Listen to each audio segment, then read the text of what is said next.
আনপিনে DY 365 বাতৰিৰ সত্যতা প্ৰতিপন্ন হ'ল অসম চৰকাৰৰ কেবিনেট বৈঠকত ৰাজ্য চৰকাৰে 4টা প্ৰতিষ্ঠানৰ পৰা ক্ৰয় কৰিব 25 বছৰলৈ বিদ্যুৎ 25 বছৰলৈ 4টা প্ৰতিষ্ঠানৰ পৰা বিদ্যুৎ ক্ৰয় কৰিব অসম চৰকাৰে আদানী জিন্দালকে ধৰি 4টা প্ৰতিষ্ঠানৰ পৰা বিদ্যুৎ ক্ৰয়ৰ সিদ্ধান্ত কেবিনেটৰ সিদ্ধান্ত মুখ্যমন্ত্ৰীয়ে প্ৰকাশ কৰিছে সংবাদ মেলত আৰু কেবিনেট বৈঠকৰ পূৰ্বে DY 365 ফাদিল কৰিছিল এই সংবাদ কাৰ পৰা বিদ্যুৎ ক্ৰয় কৰিব সেয়া অৱশ্যে ঘোষণা কৰা নাই মুখ্যমন্ত্ৰীয়ে নিয়ামক আয়োগৰ নিৰ্দেশৰ ভিত্তিত আগতীয়া প্ৰতিবেদন আছিল DY 365 আৰু ইতিমধ্যে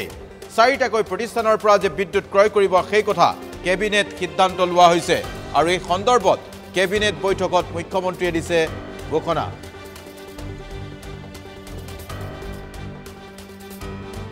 অসমৰ শক্তি খণ্ডত বিনিয়োগৰ বাবে বিশেষকৈ যিখিনি আমাৰ পাৱাৰ শৰ্টেজ হৈ আছে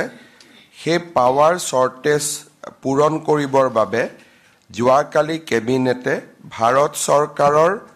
শক্তি পলিচিৰ অধীনত 500 মেগাৱাট পাৱাৰ 25 বছৰৰ কাৰণে ক্ৰয় কৰিবৰ বাবে অনুমোদন দিয়ে আৰু প্ৰতি ইউনিটত 5 টকা 79 পইচা দৰত এই আমি পাৱাৰ কিনিব পাৰিম আৰু ইয়াৰ দ্বাৰা আমাৰ বৰ্তমান যি অকণমান পাৱাৰৰ শৰ্টেজ আছে সেইখিনি আমি পূৰণ কৰিব পাৰিম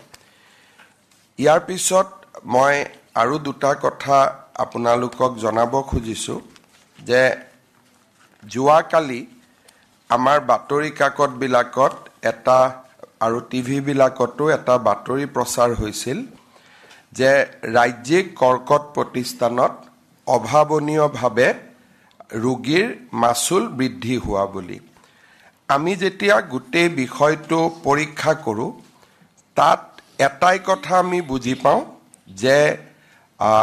10,000 টকা তেওঁলোকে ৰোগীৰ পৰা